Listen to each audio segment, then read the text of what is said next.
dead hordes. The unthinkable reality, a new world order.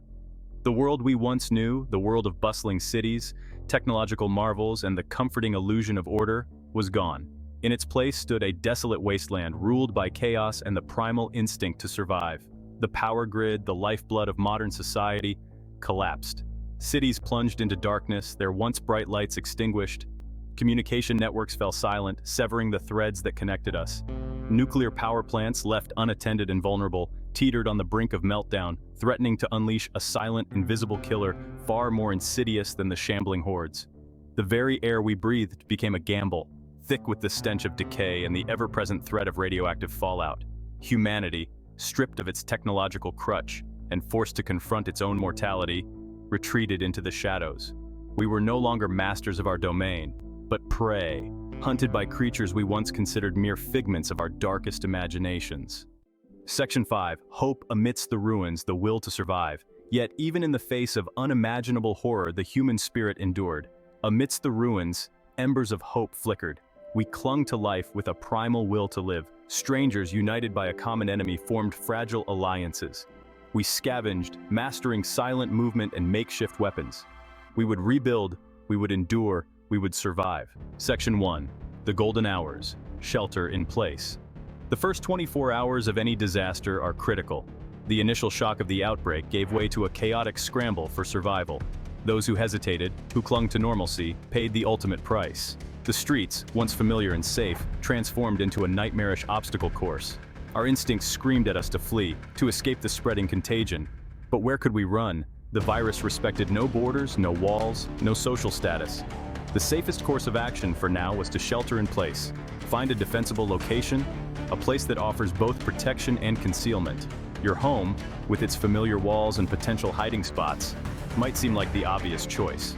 But remember, cities are breeding grounds for chaos. The infected, drawn by the density of the population, would congregate in urban centers, transforming them into zombie-infested death traps.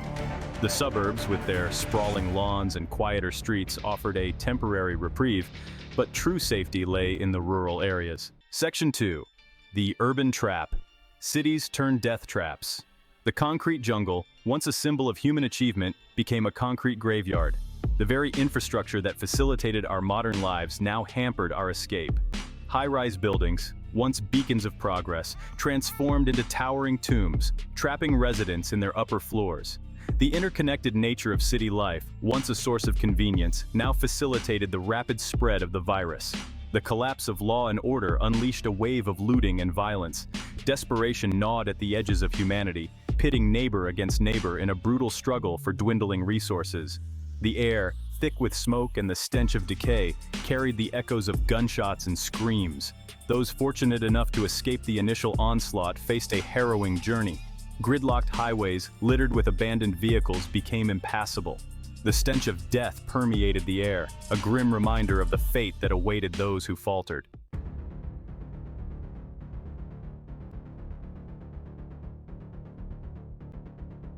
Section 3.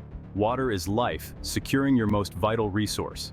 Amidst the chaos, remember the essentials of survival. Water, the elixir of life, becomes your top priority.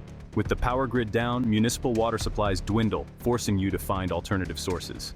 Bottled water, if you have it, should be rationed carefully. Scavenge for any available containers, bathtubs, sinks, even empty soda bottles, and fill them with whatever water you can find. But be warned, not all water is created equal. Rainwater, collected using tarps or buckets, can be a lifesaver but must be purified before consumption. Boiling, while effective, requires fuel, a precious commodity in a grid-down scenario. Water purification tablets, if you have them, are a more efficient option. Remember, even a small amount of dehydration can impair your judgment, sap your strength, and make you more susceptible to illness. In a world overrun by the undead, staying hydrated is not just about quenching your thirst, it's about staying alive. Section 4. Silent killers. Understanding the enemy. To survive in this new world order, we must understand our enemy. These are not the slow, lumbering zombies of Hollywood fiction. The virus, a potent cocktail of rabies, Marburg, and the experimental zombie strain, has created a new breed of undead. They are fast, driven by a primal rage that compels them to feed. Their senses, particularly hearing and smell, are heightened, allowing them to detect prey from afar. Their bite, laced with the deadly Marburg virus, is a death sentence, leading to a swift and agonizing demise. Avoid direct confrontation whenever possible. Sound and movement are your enemies. Travel quietly, using stealth and cunning to your advantage. Stick to the shadows, avoiding open areas where you are easily spotted. Remember, every encounter, no matter how brief, carries the risk of infection. Section 5. Fortress Home. Reinforcing your shelter. Your shelter, however temporary, must become your fortress. Reinforce windows and doors using whatever materials you can find. Boards, furniture, even bookshelves can be utilized to create barricades. Remember, zombies are relentless. They will test your defenses, probing for weaknesses. Consider creating multiple layers of protection, using tripwires, noise traps, and even improvised weapons to slow their advance.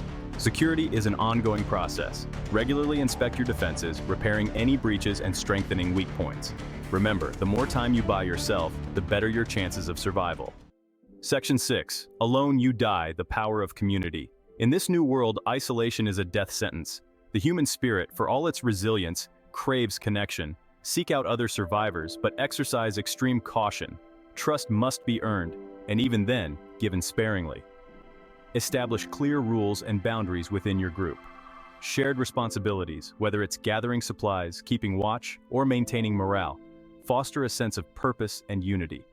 Remember, there is strength in numbers. Communication, even in its most basic forms, is crucial.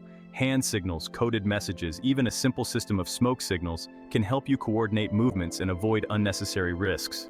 Together, we stand a fighting chance. Alone, we are as good as dead. Section 1. The Exodus. Leaving the urban tomb. The city is no longer a sanctuary. It's a death trap, teeming with the undead. The stench of decay hangs heavy in the air. It's time to abandon home and embark on a perilous journey.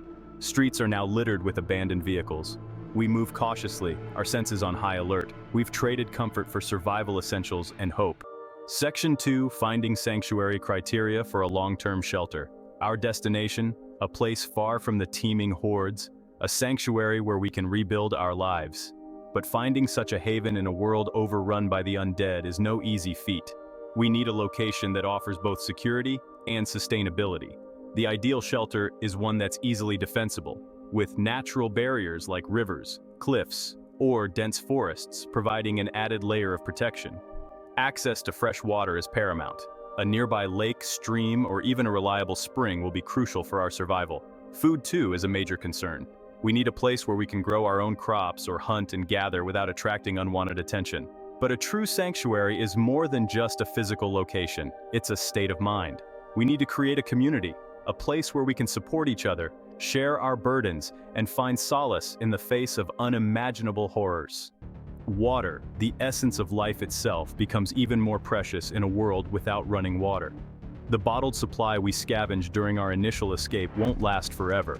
We need a sustainable solution, a way to collect and purify water from natural sources. Rainwater harvesting is our lifeline. Using tarps, sheets of plastic, or even large leaves, we create makeshift collection systems, channeling precious rainwater into buckets, barrels, or any other available containers. But rainwater, while a godsend, is not always safe to drink. It can carry bacteria, parasites, and other contaminants that could prove deadly. Boiling water over a fire is an effective but fuel-intensive method of purification. Water purification tablets, if we were lucky enough to scavenge some, offer a more efficient alternative. But these, too, are a finite resource. We must learn to make do with what we have, improvising and adapting to the challenges of a world without modern conveniences.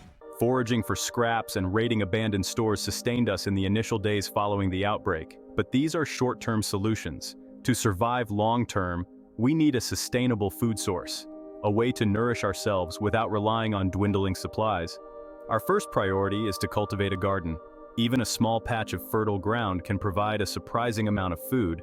We plant fast-growing, nutrient-rich crops like beans, squash, and leafy greens, supplementing our diet with whatever edible plants and berries we can forage from the surrounding wilderness. Learning to hunt and trap will be crucial for supplementing our plant-based diet with protein.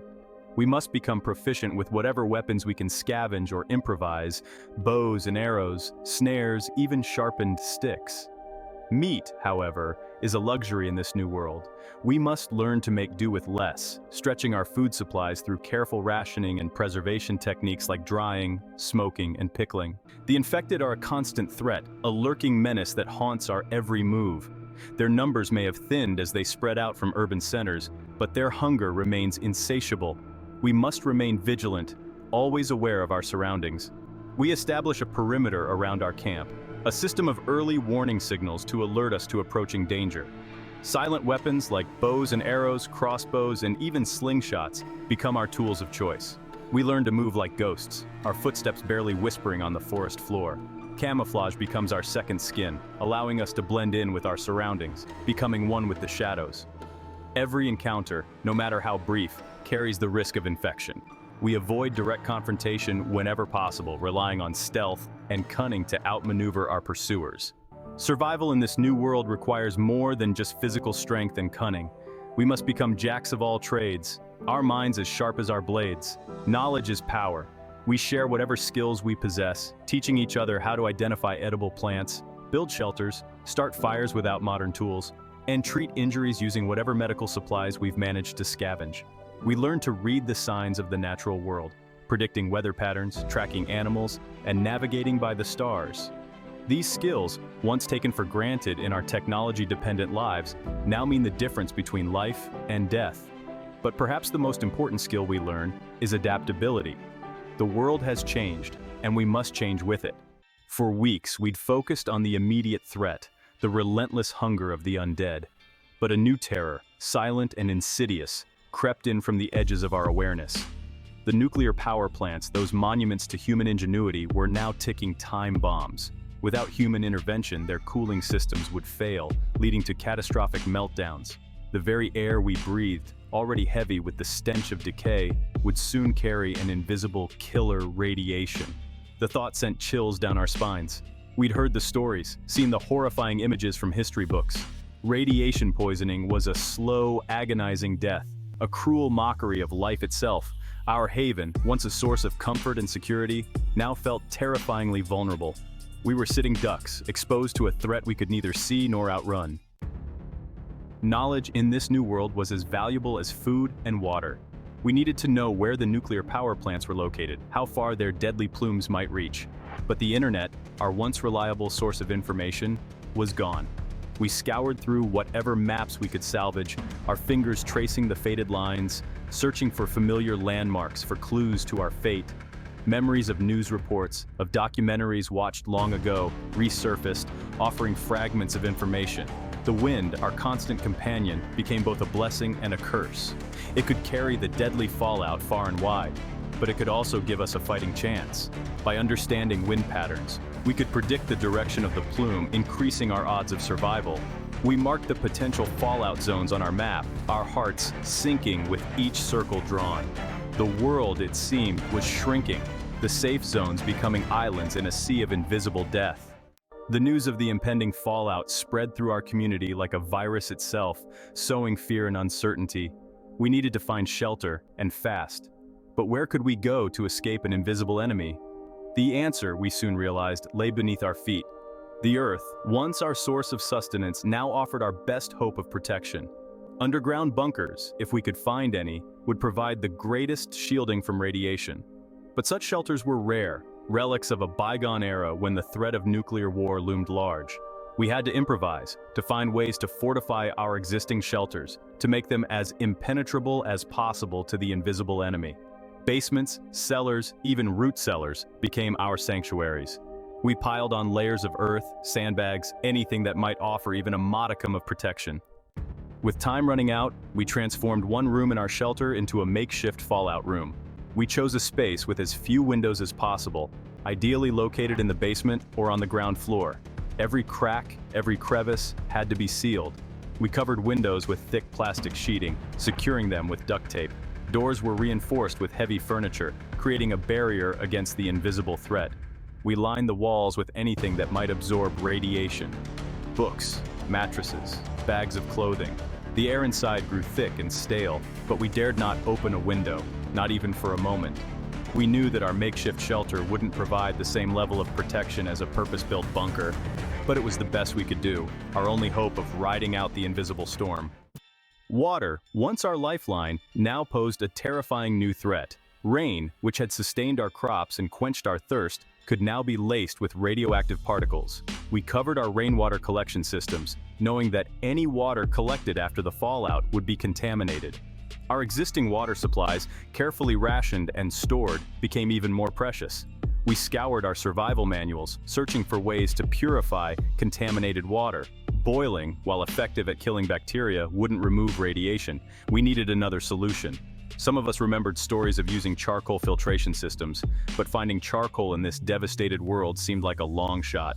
Desperation gnawed at the edges of our hope. The fallout, we knew, wouldn't discriminate. It would seep into the soil, contaminating our crops, poisoning the very food we relied on for survival. Our carefully tended garden, once a symbol of hope and renewal, now filled us with dread. We harvested what we could, storing the produce in sealed containers, hoping against hope that the radiation levels wouldn't be too high. But the fear lingered, a bitter aftertaste to every bite we took. Hunting and trapping became even more perilous. Animals, their instincts dulled by the radiation, wandered into contaminated areas, their flesh carrying the invisible poison. We butchered our kills with heavy hearts, knowing that each mouthful could be our last. The thought of starvation, once a distant threat, now loomed large. We were trapped between two invisible enemies, the virus that ravaged our bodies and the radiation that poisoned our food.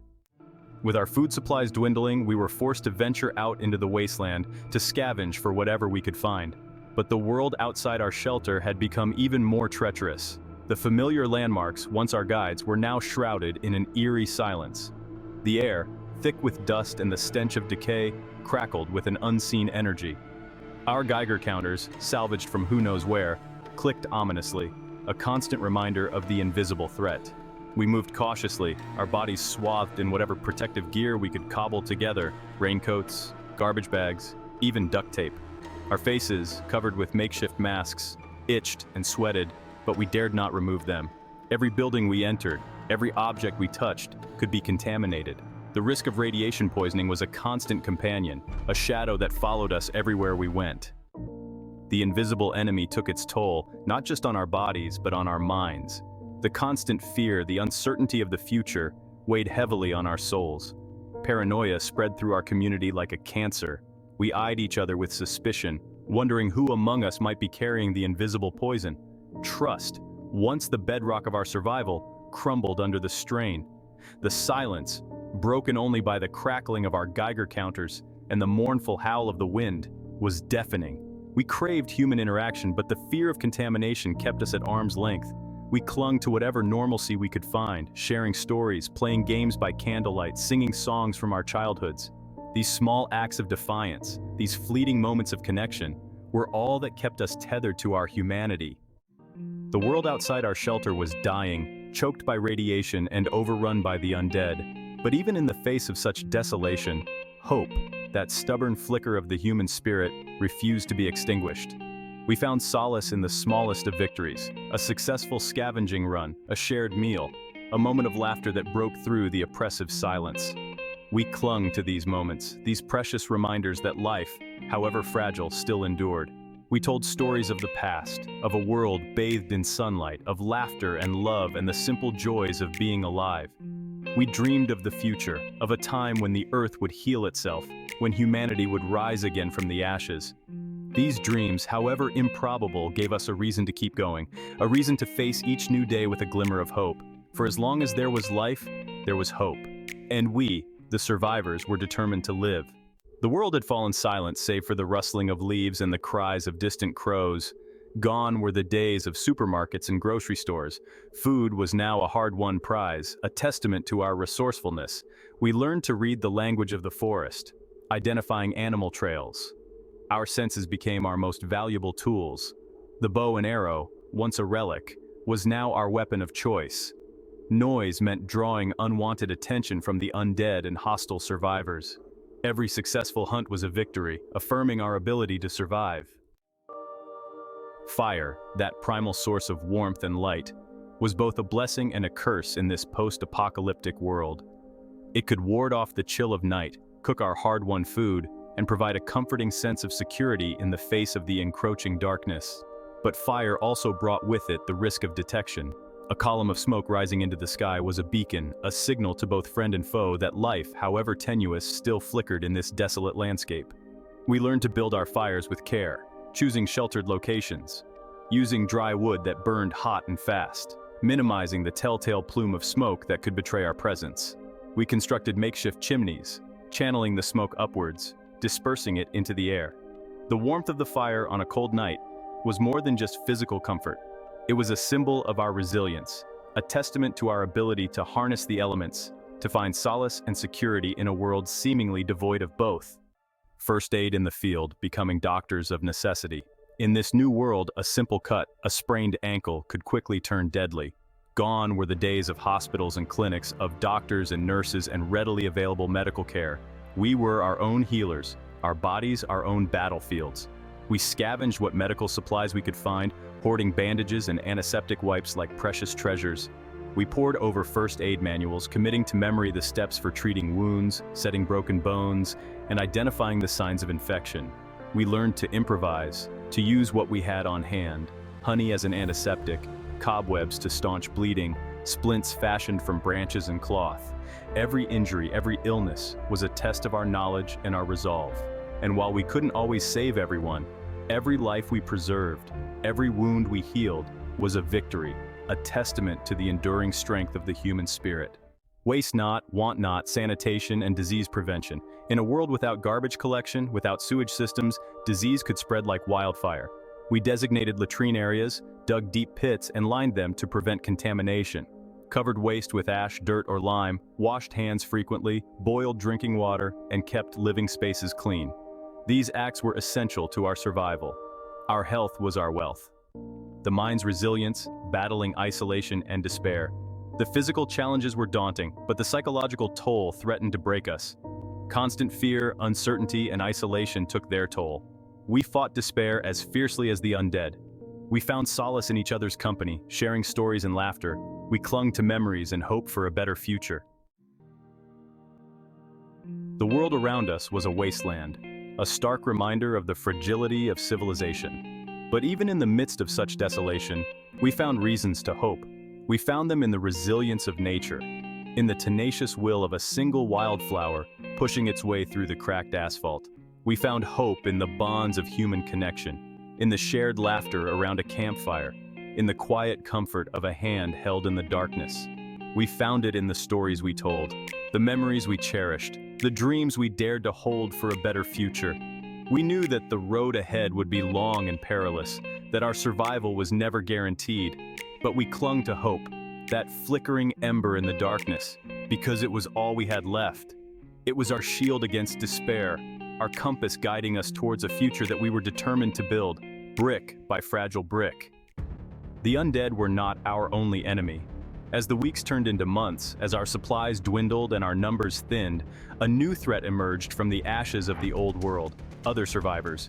We had heard whispers on the wind, rumors of roving bands of raiders, their hearts hardened by desperation, their humanity eroded by the relentless struggle for survival.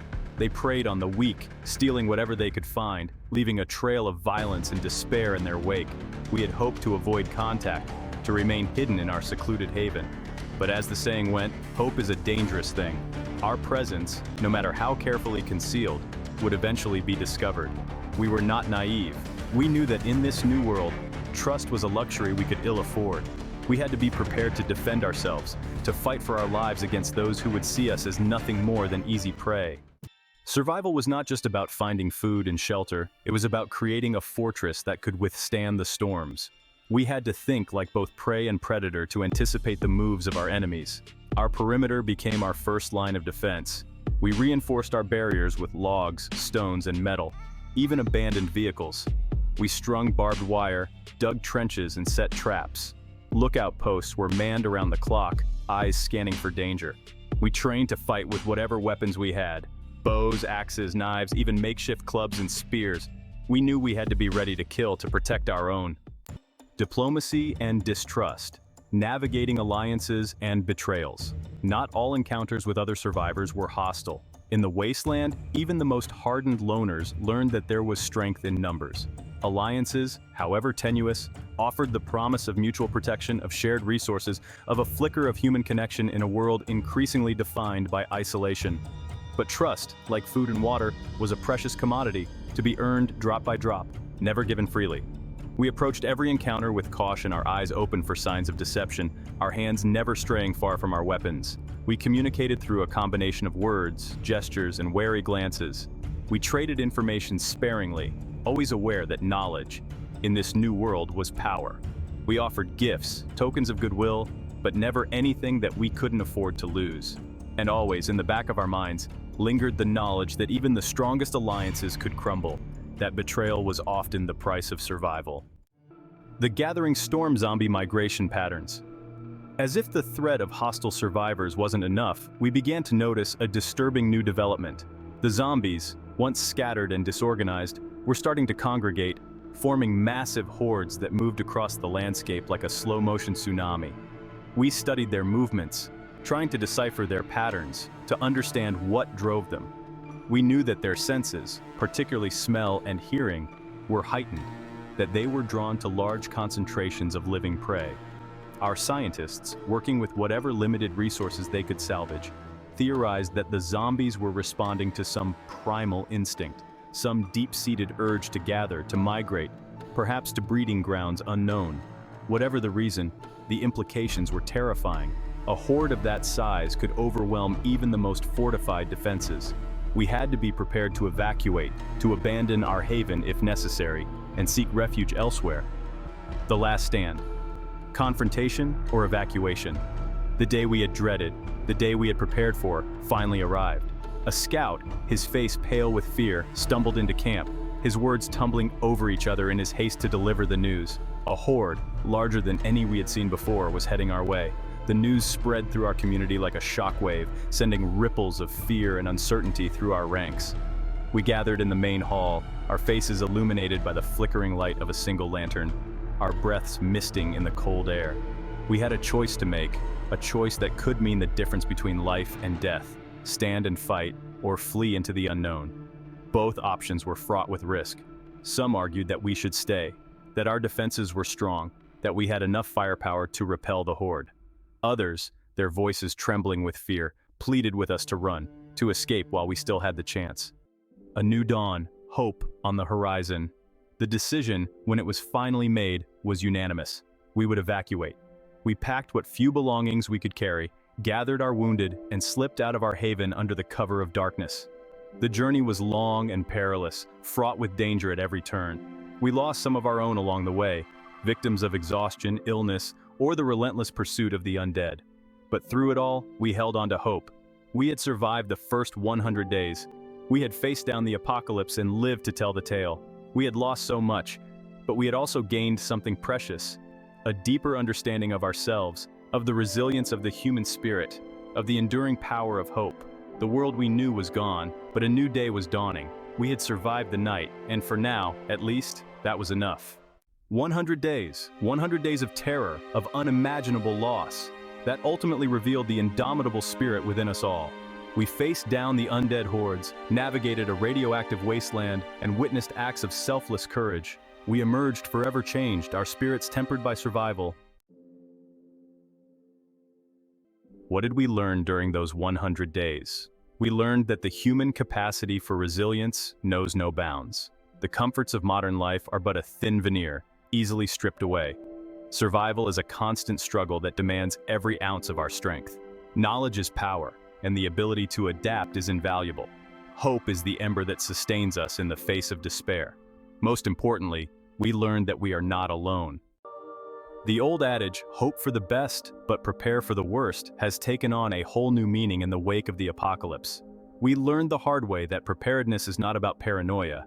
It's about responsibility, about taking ownership of our own survival, about ensuring that we are not caught off guard when disaster strikes. The time to prepare, we now know, is not when the dead are rising and the power grid is collapsing. The time to prepare is now, while we still have the luxury of choice, while the resources we need are still readily available. Stockpile food, water, and essential medical supplies. Learn basic first aid and wilderness survival skills. Develop a plan, discuss it with your loved ones, and practice it regularly. Familiarize yourself with your surroundings, identify potential safe havens, and map out escape routes. These simple acts of preparedness, while they may seem excessive in times of peace, could very well mean the difference between life and death when the unthinkable becomes reality. We are social creatures, hardwired for connection, for community. In the aftermath of the apocalypse, this primal need for belonging became not just a source of comfort, but a matter of survival.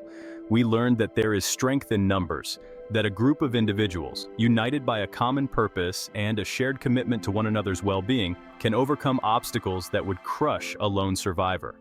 We learned the importance of collaboration, of pooling our resources, our skills, our knowledge. We learned to value diversity, to recognize that each individual, regardless of their background, their beliefs, their past experiences, brings something valuable to the table. We learned that trust, while hard-won and easily broken, is the glue that holds a community together, the foundation upon which all else is built. We learned that the human spirit, when nurtured by connection and sustained by hope, can endure even the darkest of nights. The zombie apocalypse, for all its horrors, served as a stark reminder of the fragility of the world we've built, of the ephemeral nature of our institutions, our technologies, our very way of life. We saw firsthand how quickly the structures of society can crumble, how easily the veneer of civility can be stripped away, how thin the line is between order and chaos. We witnessed the collapse of governments, the breakdown of law and order, the descent into anarchy and violence. We saw the best and the worst of humanity, the selfless acts of heroism, and the depraved depths to which desperation can drive even the most civilized among us. We confronted our own mortality, our own capacity for both darkness and light.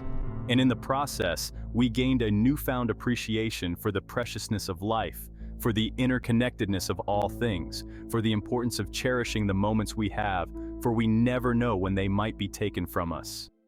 The zombie apocalypse, while a fictional construct, serves as a cautionary tale, a stark reminder of the importance of preparedness, of community, of the enduring strength of the human spirit. It's a call to action, a challenge to examine our own lives, our own priorities, our own capacity for resilience in the face of adversity. It's a reminder that the world as we know it can change in an instant, and that we must be ready, both physically and mentally, to adapt to whatever challenges the future may hold. The choices we make today, the actions we take, the communities we build, will determine not only our own fate, but the fate of generations to come. Let us not squander this opportunity to learn from the past, to prepare for the future, and to face whatever comes our way